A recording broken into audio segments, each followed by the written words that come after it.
Um, so, and then it's an NMDA antagonist. So NMDA, any NMDA antagonist will again depress your CNS. It has a lot of beneficial effects. So it preserves your heart function. It has very little effects on respiratory mechanics, and it maintains the control of central ventilation. So it really doesn't suppress your respiratory drive compared to as much as opioids and benzos. And that's one of the reasons why. What's NMDA? It's like N-methyl deaspartate receptor or something. It's like a yeah. So basically, I think it's glutamic acid and aspartate. These are the two excitatory amino acids in the brain, and basically anyone that acts through the they act through the NMDA. So if you block them, so the medication that affect your brain when they suppress your brain function, like they depress your brain function, either they increase your GABA, so increase your inhibitory transmitter, or they suppress your excitatory transmitters. But ketamine works on the other way, so it suppresses your excitatory transmitters. Again, so there's this controversial role in ICP, intracranial pressure and pulmonary vascular resistance. So for a long time it was believed, ketamine can worsen your intracranial pressure, so it's not a great agent for traumatic brain injury. And that's how when I was in medical school, that's what we learned. But ketamine is actually making its way back, and actually a lot of adults, if they have to get intubated at the scene and if they have a head trauma, they would use ketamine. A lot of EMTs and paramedics are using it, even for ketamine infusions, because it's shown to have a lot of protective role now with ICP. It's ideal for procedural sedation, so we talked about why. So if you have an abscess drainage or something where someone's not intubated, it's a great medicine. So this is an important effect and something to remember. So ketamine per se has a direct negative inotropic effect. So what it means, it will suppress your heart function. But what it does is when you give someone ketamine, and you guys have seen with conscious moderate sedation, it causes tachycardia hypertension. And why is that opposite effect? Because what it does, it releases the endogenous catecholamines. So we always have these adrenaline, noradrenaline stores in our body, and those get released. And that's where you see that effect. So if you give a 65-year-old who has congestive heart failure ketamine, they're going to drop their heart rate and blood pressure because they've probably exhausted those endogenous catecholamine stores, and you're going to see the actual effect of ketamine. Or for example, if we have a patient with myocarditis, like whose heart is already failing and does not have any catecholamine stores, and if that patient gets ketamine, they're going to cause bradycardia hypotension. So I think that's, again, we don't see that because kids have normal hearts and healthy hearts, and so you always see the release phenomenon, but something to consider. And that's why we always do a history and physical, right? When someone gets sedation, do you have any history of heart disease, kidney disease? We always ask those questions because it depends on what choice of agent we need to use. So it blocks this calcium influx, and they found that a lower calcium concentration in the brain has been shown to be helpful to prevent the progression of the brain injury. And that's where ketamine is making like a resurgence in the TBI populations. I think it's a great agent to use it. So ketamine causes this emergence phenomena and hallucinations. It's just because of this a misinterpretation of auditory visual stimuli. So again, as we talked about, right? It's a phencyclidine. It causes hallucinations. Usually 6 years and older, you would see this, and you can diminish the effects with benzodiazepines or Precedex. And that's one of the reasons why ketamine Versed is a great combination for someone with moderate sedation, where ketamine will do all of that, whereas a Versed will take away that if the kid is hallucinating, or if they have a little bit of anxiolysis, and that'll help. So that's a good synergy that they act in. Ketamine causes nystagmus, so that's one of the ways it's acting, is you'll see. What's that? Because they leave their eyes open. Yep. Nothing freaks and them it's out. almost and especially if you have a family parent in the room, Yes. because they just look like like zombies, like your eyes are like Yes, fluttering, it's very but they're scary for a actually parent. like they're sedated. So, with the hallucinations with this, is that gone the minute the medication Mm-hmm. is? Yeah, it's just with the medication. infusion? Yeah, so it won't be like lasting later. Okay. It's again controversial about seizures. I think again the same thing where it may lower seizure threshold, but now they've actually found that there's really no EEG change with ketamine. So again, if someone's seizing, it may not be my first choice to use it. So let's do ketamine. You have a lot of other medications that you can use, but again, that it may be just a myth now, and then with more and more research coming up. It's a great bronchodilator. So if you have to sedate an asthmatic, I think you're killing two birds with one stone. I think that's where I really like ketamine. You're getting sedation, you're getting bronchodilation, especially if you're intubated. Or someone who's on NIV, like you just want to, if you have a asthmatic on a BiPAP, I think that's great time to consider ketamine. You're sedating him, you're getting the bronchodilatory effect. The bronchoria or the secretions thing, it's really not that bad. A lot of times, especially if someone has a breathing tube, they're going to have a lot of secretions with ketamine. It's really not that problematic. So it's a great agent for RSI, for asthmatics, TBI, and sepsis as well, because again, you want to get that heart rate, blood pressure response, and that's great with ketamine because it'll do it. The only downside is it doesn't have an antidote. So we talked about there's no reversal agent, but again, it doesn't really suppress your breathing. So I really feel it's not that big of a problem.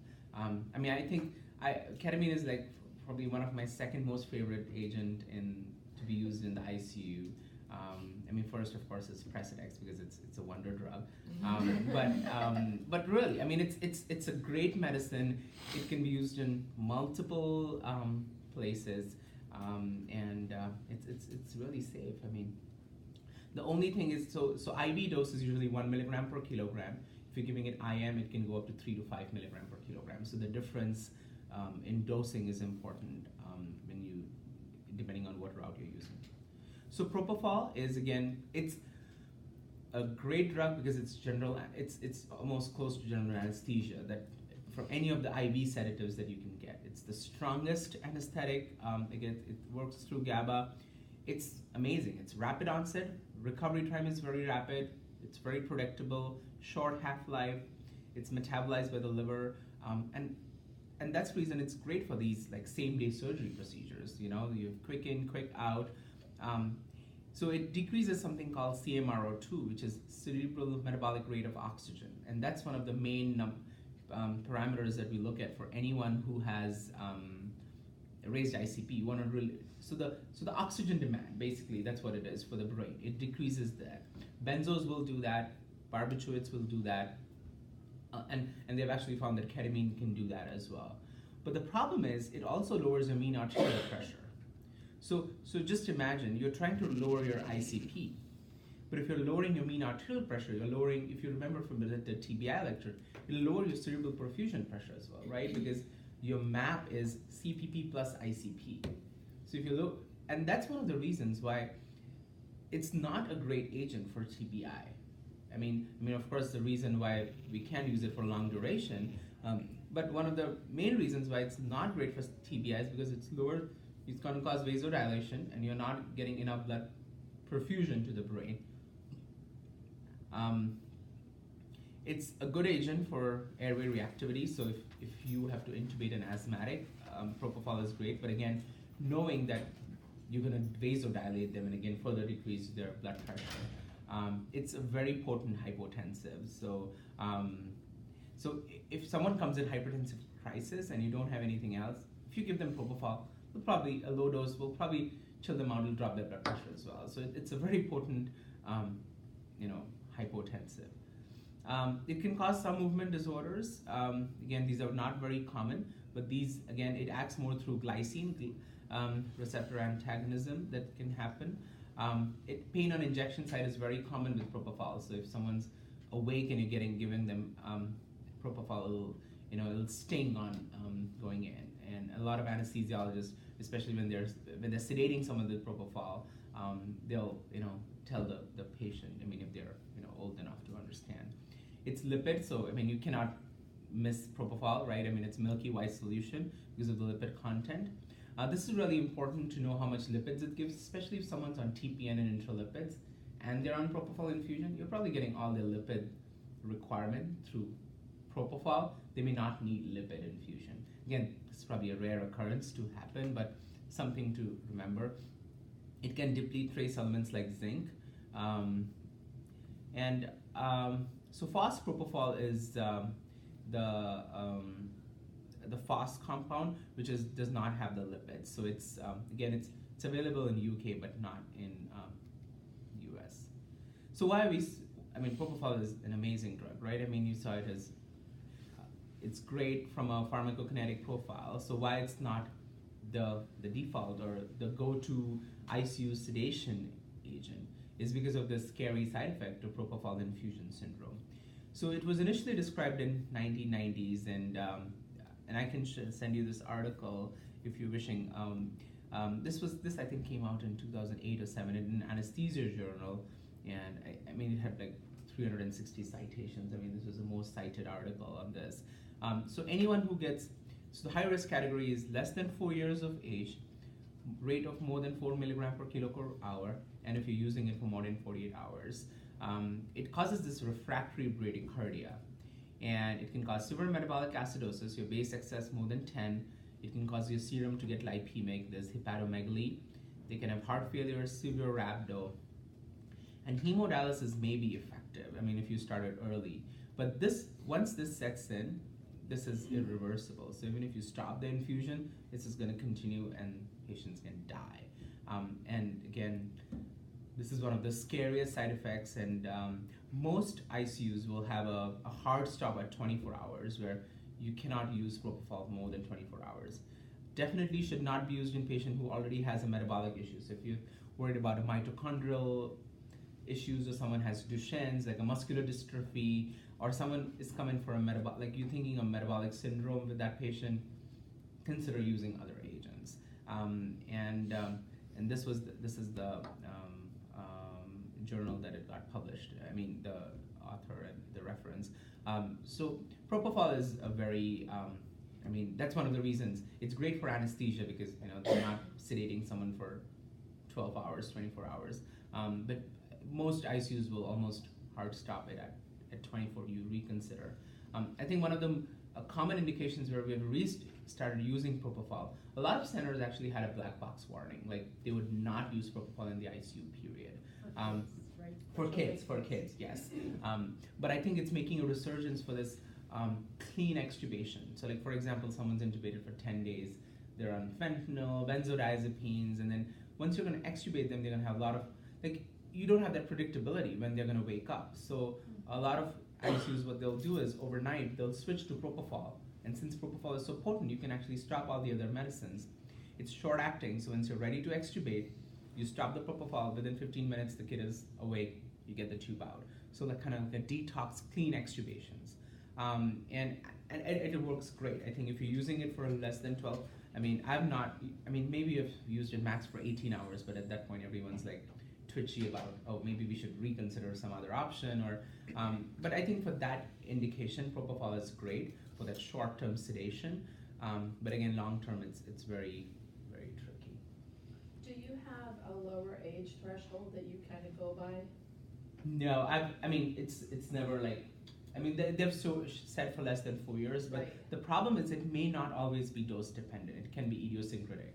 So you might have a 10-year-old, and this article actually talked about 20 kids and I think 18 adults. So it can happen in adults as well. So it's not exclusive for kids, this syndrome, and we use propofol a lot in the adult ICU and in the ER. So you'll see a lot of patients will come on propofol. But we have a lot of other agents, so that we can sedate with. So if it's about a syndrome where we can't really treat, then. So for our TBI patients, I'm just thinking of this teenager that we just had, that what is the cost difference between propofol and remifentanil? It's a lot. It is a lot. But again, I mean, cost effectiveness versus patient safety. I mean, patient safety would trump everything, and that's how I would look at it. I mean, again, I think, I mean, we don't have a quick answer. I mean, like, we make just a decision. I mean, I think we have to have a conversation about it. Maybe a 17, 18-year-old, 16 may do okay with propofol. And again, the literature where I read is the hard stop is 48. So again, you're still within that, realm where you can still use it. But I think, I mean, and again, talking to our Start with propofol maybe and leave it on for 48 hours, or when you're getting close to that 48-hour marker, consider if you needed to continue on using remifentanil at that point then, or? I mean, I think if you ask me, like in my practice, I mean, so if I'm getting a patient at midnight, I mean, if propofol is going to be the easiest one that we can use, I mean, we don't have, clinical pharmacists at night who can help us dose Remi, or, I mean, propofol is easy. Maybe for 12 hours, I would say, okay, that's fine. Beyond the 12-hour period, do we really need frequent neuro exams? Maybe not.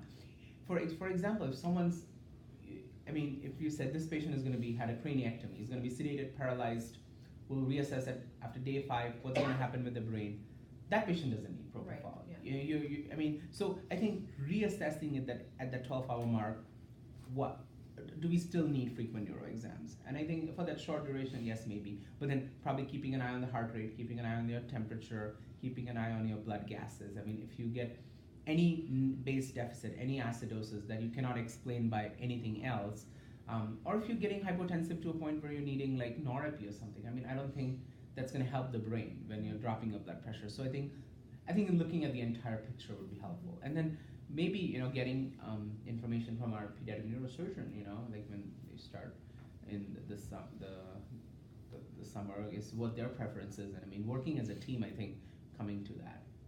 But I would definitely be reassessed at that 12-hour mark. Do we still need frequent exams? So speaking of 12 hours, the nursing consideration with propofol is the tubing changes because of all the lipids in the product, and you have to change that. Do you guys remember how often? I don't think I've ever used propofol. Do you know, Brittany? Is it once a shift? So every 12 hours. Yeah, you need to change the tubing every 12 hours, and it's because of that lipid buildup in that tubing. Codes of tubing, yes. Yeah. Does the adult world do the 40-hour? I don't know. I think I'll have to ask. Yeah. Because I know they use propofol A lot, yeah. I can actually, send out an email and ask our adult ICU colleagues what is their, because getting more buy-in from that side would help. I can always email Dr. Michalski and ask him. Because all those traumas that come through those, like Dr.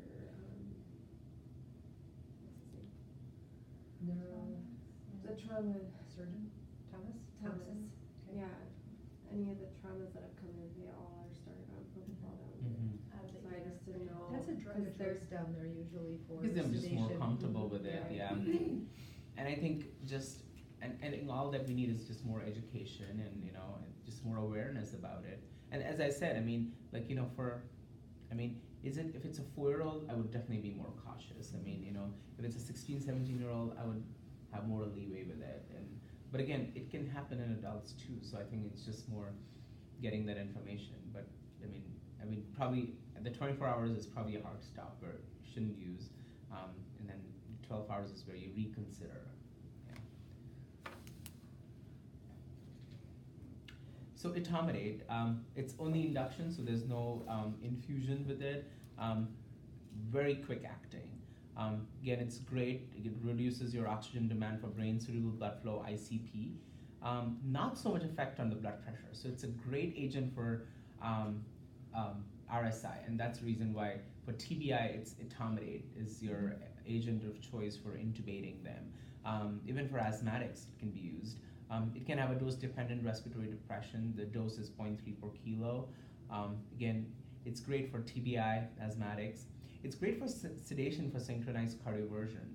Again, we don't do this often, but if someone comes in with an SVT and you're working the ER and you give them, adenosine, it's not going down, and you decide to cardiovert them. These kids, they're awake. It's gonna hurt if you're passing shock through the heart. Etomidate is great because it has very little effect on the blood pressure, and it'll just take the edge off, and you can give synchronized cardioversion. Again, big red flag is that it suppresses your adrenals, so avoiding sepsis. So if you're intubating someone you have a bronchiolitic with pneumonia who you need to intubate, probably not a good choice to have etomidate. A single dose can suppress your adrenals. And again, the carb etomidate, again, it's available in UK and Europe. It's not available in the States. It does not suppress steroid synthesis, so you can use that. Barbiturates, so phenobarb is a great medicine. Again, more for seizures. I would use it more for complex sedation where you're on 3 different agents, you're still having difficulty sedating. It's a great agent for that. Again, to be cautious, very sedative and can drop your blood pressure as well.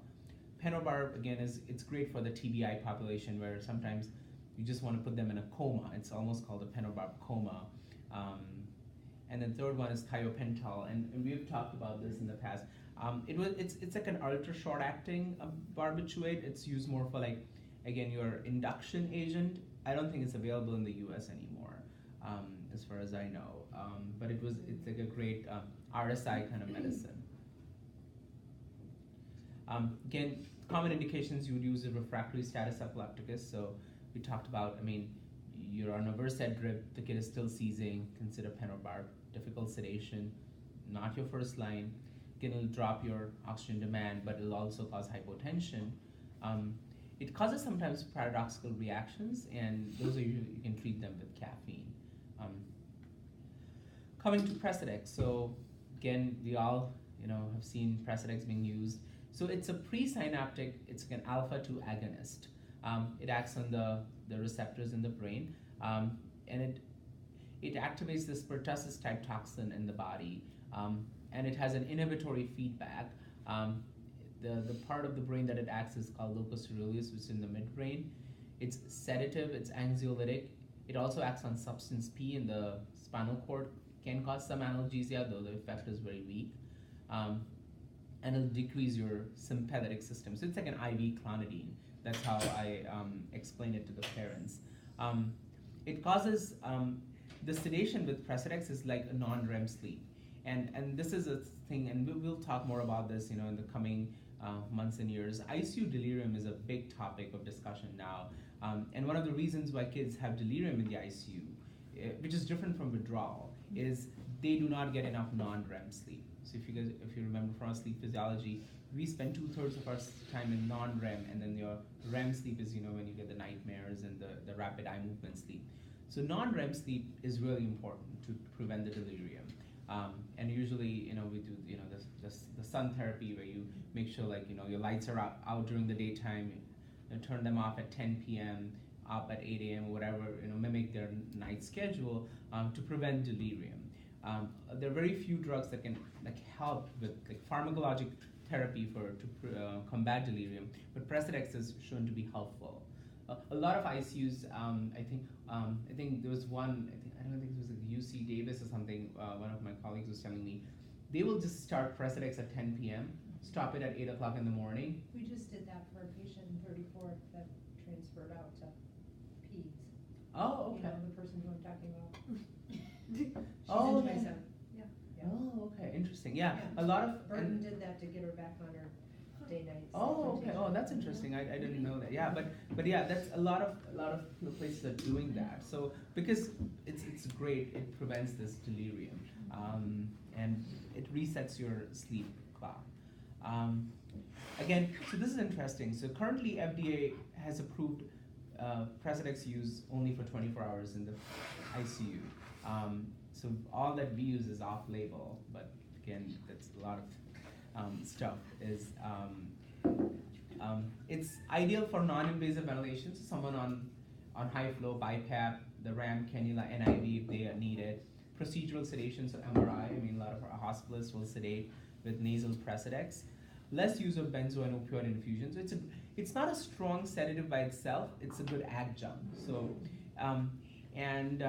and usually if you're using it more than 140 hours, you need either you wean it slowly or you put them on clonidine. So I usually use it as a bridge to extubation and not like If so, like when you're intubating someone, you probably know how long this kid is gonna be intubated. So if you think they're gonna need more than 7 days, it probably won't be my first choice on day 1, day 2 to put them on Precedex. That's where I would reserve it for like maybe day 4, 5, 6.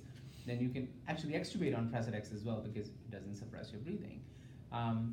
The 0.2 to 0.7 is what the literature has described as a dosing range. I've seen up to 1.5 mics per kilo per hour as well. Bolus dose may cause significant bradycardia. And usually when you guys bolus up the pumps, it's usually a quick bolus, right? A couple minutes or a minute. If Precedex should be bolused slow, it's over 10 to 15 minutes. And we are talking about with our pharmacy colleagues as to how we can build that in the library and so that it's available through the pump that we may be able to bolus it. But even if you're pulling it out separately from the Pyxis, it has to be a slow bolus. And I would be very cautious about bolusing Precedex, especially if someone doesn't have a breathing tube, because it can cause cardiac arrest. Especially for, I know that EEG sedations is a common place where you guys use Precedex. And we've also used it for kids that are coming in with like a Benadryl overdose or something like that, where they're really agitated and yeah, and in the past, I think that's a great indication. In the past, they would use benzos. Like if you call poison control, they'll say use benzos. But I feel Precedex is such a great agent because these kids are not intubated. You just need to get their heart rate down, just have them, chill till the, whatever that anticholinergic is out of their system. So it really is helpful that way. Yep. So chlorohydrate, again, it's not like an obituary. It's still here. Yeah, it's available. It's available in this. I don't know if it's available in I was gonna say, the I'm not sure it's hospital. available in our hospital. Yeah. Tracy used to give it. Not Yeah. anymore, that's what I mean, I I think the think hospital we doesn't carry it. do It's not still have popular. it, but Yeah, so it's oral or rectal, so it's not IV. One of the common metabolites is the trichloroethanol.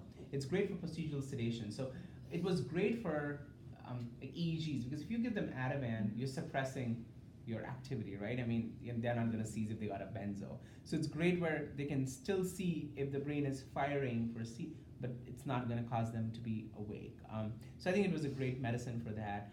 I've used it for like complicated sedations. We've tried everything, and this patient we had a patient who was for a year in the ICU. This patient had probably all his receptors were saturated. They had to see something different, and then we used chlorohydrate and it worked great. It's contraindicated in neonates. It displaces bilirubin, so it can cause kernicterus. The TCE can cause fatal ventricular arrhythmias, and that's where the black box warning is and the limitations. Especially if someone's got tricyclics, don't sedate them with chlorohydrate. the problem with it is it especially if giving orally, obviously it takes about 30 minutes to absorb, so there's a long period of time that you're waiting for the child to be sedated. Yeah. And it's unpredictable It on is, really yeah. on how long it does take. Yeah. So I like it when it's helpful, but again, it's not your yeah. go-to. It's probably like a 10th or 11th tier of therapy you're considering. Isoflurane. Do you ever use chlorohydrate as a bridge for withdrawal? I've never used it for that indication. It could be used, I don't know, but I've never used it. Yeah. Isoflurane it's a potent bronchodilator, so it's used for status asthmaticus. And we were lucky in Buffalo. We had a special anesthesia vent that the ICU had where we could put them on isoflurane, so they didn't go on ECMO if they got intubated for asthma. Because as you know, intubation doesn't do anything for asthma, right? You still have the bronchospasm. And it's a great sedative agent as well for refractory long-term sedation. But again, these drugs were made for anesthesia, so they were made for short duration. When you're using them for 24, 48 hours, you don't know what neurodegenerative effects they have. And it can cause withdrawal, and that's treated with Haldol. So again, just something to know, again, not something that we may ever use here, but you never know. So sedation scoring. I think one of the most important things is, how do we all try to make it as objective as possible? What's the level of sedation? There's really no gold standard, unfortunately. There are a lot of pediatric validated scoring systems that we have. I don't know which one to be used, but comfort score is the most common one that's been validated. Again, not useful if someone's paralyzed. Ramsay sedation score is, and I'm sorry, this is, this slide is probably, I didn't edit it when I used it in Buffalo, but that was the one that we used it commonly. I don't know what we use it here. But That's the more for withdrawal, probably the RAS scale. The RAS, okay. Is So what's in our charting, so I so don't they're- know that we have directed okay. anybody So the to Richmond do that. agitations Yeah. Right. scoring. Okay. Yeah, so Yeah. we do not have a formal practice around No. that, so we So probably. I think maybe we Probably can, not. and I think there's a great opportunity where we can Mhm. come up with a sedation scoring. So RAS and the Richmond, the RAS is the Richmond agitation sedation scale, and the Ramsey are the two common ones that most places use. And this is just an example of Ramsey. It's available on the internet. The other thing, which is I think was really important, and I don't know if we have a BIS monitor. We didn't, I mean, I don't know that we use it now, though. We don't have any of the stuff that goes with it It's not been used for years. since the very beginning of my time here, Like which was 10 6 years ago. So- 15 years. I think it's a great agent. So what is BIS monitor? It's basically it's like an EEG kind of thing. It has two. It goes on your forehead and it's connected to a machine that gives you a number. So higher the number, you're more awake. So if it's like 10, 20, you're really sedated. 90, 100 is you're awake. So it's bispectral index. It's great for someone who's paralyzed because you want to know what level of sedation they are because you're paralyzed, you're not going to move. And it has a program algorithm that interprets it. And again, I talked about 0 to 100. And again, one number doesn't help you, a trend. So, if this patient is remaining at 50, and all of a sudden they go to 70, you're like, are they seizing or are they awake? So that helps you know, like, so it's again an extra tool. So initially the algorithm was made for the inhaled anesthetics and to know how they're sedated. So the anesthesiologist would use a lot, but I think it got extrapolated to the PICU because when we started using paralytics, we use it. One of the Probably another opportunity when our neurosurgeon comes, because it was a standard of care with every Yeah. neurosurgery patient that they all had a BIS monitor, and you had parameters around what you did and what your goal was for your Mhm. BIS, so we may have more Yeah. of that to and come. and we actually and a lot of centers also have like if you're sedated and paralyzed for TBI, your standard of care is you're on a continuous EEG no matter Yep. what. But that becomes challenging, especially if you have a craniectomy. So like you can't put EEG lead on the brain. Right. You're probably putting it on half the skull or something. So that becomes challenging. So you have to discuss with neurosurgeon. But again, because if you're paralyzed and you're high risk of seizures, if you have a brain injury, how do you know if you're seizing? And we know that seizures are going to increase your metabolic demand, worsen your brain injury. So again, having BIS, again, you might be able to just put it on one side. But again, with all these electrodes, I mean, if you have sweating, you have tissue edema, I mean, all that affects. I was just gonna mention that, I think that is what our challenge was too, it was the connectivity. And it wasn't accurate, and so we just it ended up fizzling out because Yeah. it just, the contacts were not always correct and Yeah. it We just had wasn't a great one of our method. PICU nurses, and we were fortunate to have a anesthesiologist. He was double boarded critical care anesthesia. So when he would be on service, like everyone was on BIS monitor, and one of our PICU nurses had done a project with him. So when she would have a patient, she would always like, can we put the BIS monitor on? And like, if we find the probes, great, and that's one of the things. You can't, we have the, I know where the monitor is, but I don't know where the probes are. So, like we would have to find our Annie or Sharon, where are our BIS monitor probes, so something There were like that. only two sizes, which was challenging. You had the Yes. adult probe and you had the little tiny Yep. probe. Yeah. And so finding the in-between and what works, so that hopefully they've improved that, Yeah. if that's still a standard of care. But we it is, want to do. I mean, it's again, I mean, I think it's a great thing to have, especially if if someone's muscle relaxed and you want to know if they're seizing or awake. So, The train of four. That's the train of four. Yeah. That's different than. that's to assess Right. your paralytic Neurovascular. effectively, but Right. to assess your sedation when your muscle relaxed. Oh. I think that's how. Does that make sense? Yeah. So just something, and I just wanted to give the degree of sedation, and I think just so that you understand when someone says, so conscious sedation is a term that everyone's trying to phase it out, so we don't use it. So it's minimal, moderate, deep, general anesthesia. So minimal is you respond normally to verbal commands, but you have impaired cognition and coordination. Moderate is you respond purposefully to verbal commands or tactile, but you have a patent airway without intervention, and that's where we do most of our sedation is your moderate sedation. deep is your response to noxious stim only, but may need assistance to maintain patent airway. So if you need a jaw thrust or if you need an oral airway, that's not moderate sedation, that is deep. So I think that's really important to know. And then general anesthesia is you have absence of everything. And this was just a nice table about pharmacoeconomics we talked about. I mean, if you look at remifentanil. I mean, it's like what 7, and it's like almost 10 times more than that, like 20 times more expensive. I mean, and from propofol, it's like 6 times more expensive than propofol. So I mean, again, yes, that's very important to look at how cost effective it is, but again,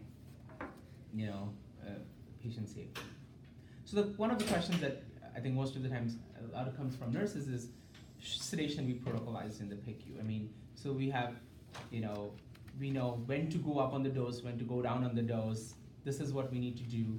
And again, this was a very important question, and unfortunately there was a pediatric study this was done. It's called the RESTORE study. It's one of the sentinel studies, like the pediatric ARDS that we talked about a couple months ago. So this was a study, and Martha Hurley, she's one of the very famous PICU nurses, and she was the first author on this.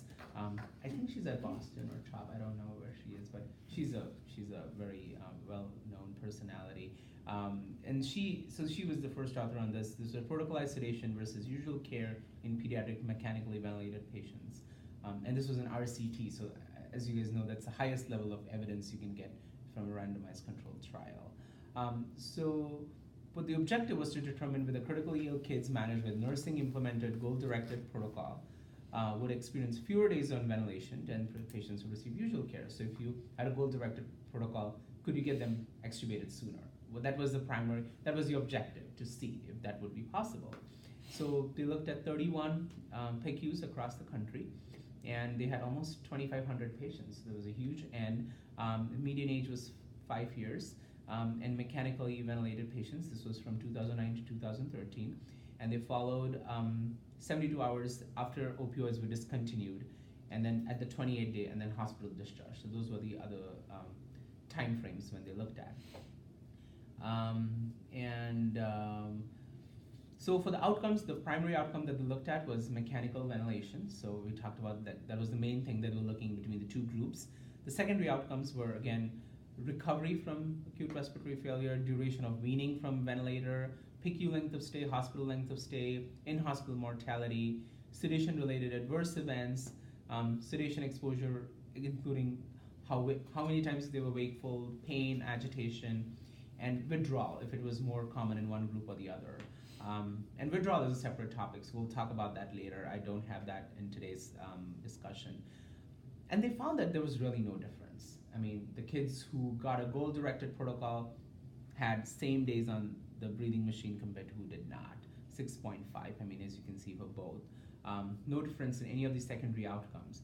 The only thing that they found significant was the kids who had a goal-directed protocol probably were more awake and had more post-extubation stridor because they were probably moving more, and that was a significant p-value of less than 0.05.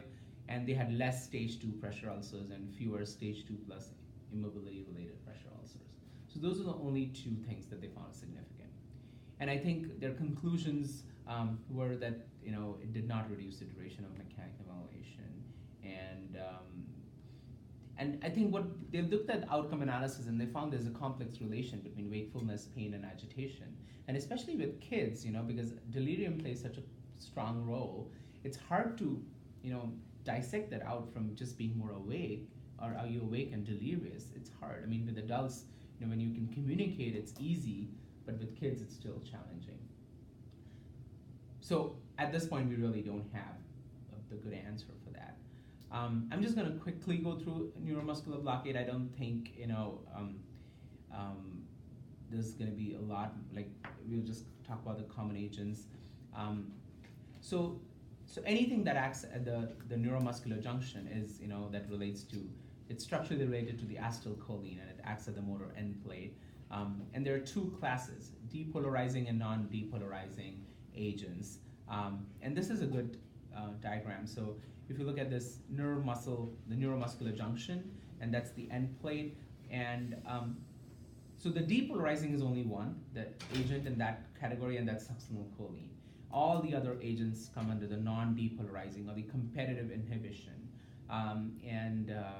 So basically what happens is it just physiologically blocks so where acetylcholine is released here, all these medications like your rocuronium, vecuronium will block the site. So acetylcholine doesn't, go there and act. And they'll close the receptor, whereas what succinylcholine does is it just binds and locks the receptor open. So it just depolarizes it.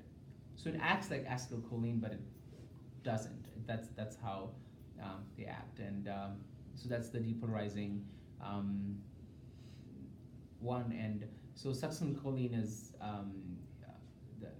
the only medication in that class, and that's been used in US.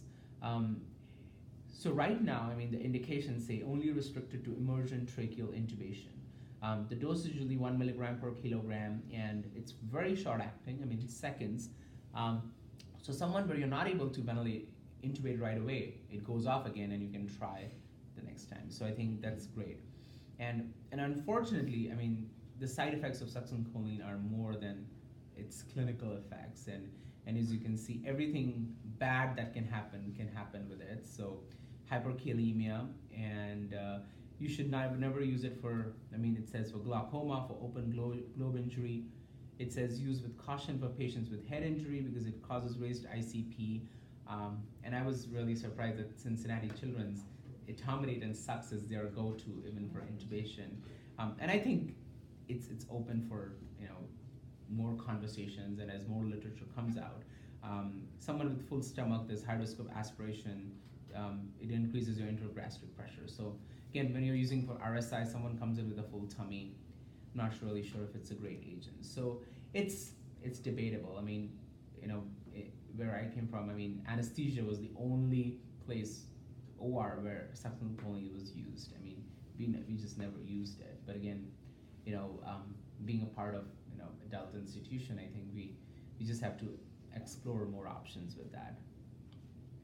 So the non-depolarizing ones, they don't activate the acetylcholine receptors, and I'm just gonna go through quickly, just more relevant slides for you. So there are two main classes. So the steroid base and the alkylamines, so the benzyl, so the curoniums and the curiums. So the common curoniums are the, bless you, the rocuronium, vecuronium, and then curiums are like atracurium, mivacurium, cisatracurium. So just from the name, which ones can, which are what compound. So the curoniums will cause tachycardia, hypertension. So we see that a lot when we give rock after intubation, that they cause high heart rate, blood pressure. Curiums will cause histamine release and hypotension. Again, for monitoring, there are different ways that you guys do. The most common is the train of 4, and this is how it looks at. So basically, it's what you're doing in the train of 4 is you're giving the sequence of supranormal stimuli, and it's at 2 hertz, and you look at how they are decreasing the response. So depending on how the response goes down, how much muscle relaxed they are. And I think it's great for someone who is going to come out of paralysis and you want to assess how they're doing. And this is something that we do in our PICU. So again, limitations are electrical problems. So have low battery, inadequate current flow, poor wiring, interference with electrode placement. If you have edema or sweaty or oily skin, and I just wanted to talk more about this medication that I've been using a lot, and just more education about. So what is this atracurium? So it's from that benzyl quinoline group, but it does not cause histamine release. So it's a cis form of atracurium, and Nimbex is the brand name. It's 5 times more potent than atracurium. Again, it's metabolized in the plasma, so you don't have to worry about kidney failure, liver failure. It just gets metabolized by the plasma enzymes. It's not steroid based, so it doesn't accumulate. It's not fat soluble. So this predictable wearing off. So once you stop Nimbex, the kid will start moving in whatever, mostly usually within half hour. And this was a recent paper that came up. Hoping I can zoom on this. So, not on that. I mean, so this looked at cisatracurium and vecuronium infusions in neonates and infants after congenital heart surgery, and which one was better. And I'll just zoom on the conclusions. And what they found is that they had patients who were on cisatracurium. They actually had rapid clearance and faster spontaneous recovery. However, the outcomes were not really different, like how long they were intubated, and those was same. So again, I mean, it depends on, it's more, again, here is, the physician preference. I mean, it depends on what you've been trained with, what you're most comfortable with. So you may see both being used, but again, I personally like it because you don't have to worry about kidney or liver failure, and it's predictable. It comes off right away. How expensive is that? It's not that expensive, yeah. It is not that It's expensive. been around for a long, long time. Mhm, That's what yeah. part is. And that's what happens. I mean, when Precedex came out, it was so expensive, but now everyone uses it. So it's no longer, I guess, I mean, I don't know if there's generic forms or something, but I mean, though it's patented, it's not really that expensive anymore. So Is it costs have gone down. Dexmedetomidate? Yeah, dexmedetomidate. Yeah. So it has a generic up It- there, yeah. so that drives down your cost too. Exactly. So the more you use a medicine, the cost goes down. So reversal. So this is something that they'll do in the OR if they paralyze someone. They'll always give them glycopyrrolate. So there's a muscarinic actions antagonist and neostigmine. So neostigmine and glycopyrrolate are the two medications that they use for reversal. And this is an interesting one. Sugamadex is you can only use for curoniums, so not for atracurium or cisatracurium. For the rocuronium, vecuronium agents, if you want to reverse it, because if you're paralyzed and you can't get them out, you can use this medicine Sugamadex. It is now available in the US. I think it was initially only in Europe, but I think FDA has approved it. There's only one pediatric study about it, so I don't know if our hospital stocks it. But something to remember, that it's available. You can reverse paralysis with that. That's it. Any questions? I know that sometimes laryngospasm is a problem with some more conscious or moderate sedations. So what drug would you use to help them be able to breathe through that for us to bag them if they're spasming? I think laryngospasm is really there's really, you can't predict which patient will develop it. The most of the studies that I've looked at from a lot of ICUs do sedations as well, colonoscopies and stuff, and you just have to combat it. So 100% oxygen bagging, and I don't think there's any particular drug that will favor non-development of laryngospasm. Yeah, if it has to happen, it will happen. Yeah. Can you usually bag them through that, or do you need to give them a if you're giving paralytic, you took away the moderate. It depends on what. Right. You're then intubating them. Yeah, but if nothing helps, yes, if you can't bag them. then yes, you are paralyzing them, intubating them, and then you have anesthesia. Exactly. Yeah. So would you use rock then, or would you use sucks to do that? it depends. I think it depends on the person who's using it. As I said, I'm very comfortable with rock. It's the same dose, 1 per kilo. It's easy to use, and I honestly don't ever see our physicians here in this realm using sucks. It's always in the ER. Well, it's Yeah. interesting because we do have that in that's what's requested by most of the hospitals when it comes down to wanting that at the bedside for our sedations. So that's why I'm wondering. they ask for subs. Yeah. And so But we can- I know that the intensivist like rock, so I'm trying to figure out. Either way, it's 1 per kilo. It's the same dose, and I think what the beauty of succinylcholine is, if you give it and you're not able to intubate, it Yes, wears off quickly. That's why I'm wondering if they like that one. Could be, or it's probably just more education than being aware If about they it. have to intubate a patient, they need to be hospitalized. Well, I know, but if we're Yeah. doing that to bag them, I'm wondering if we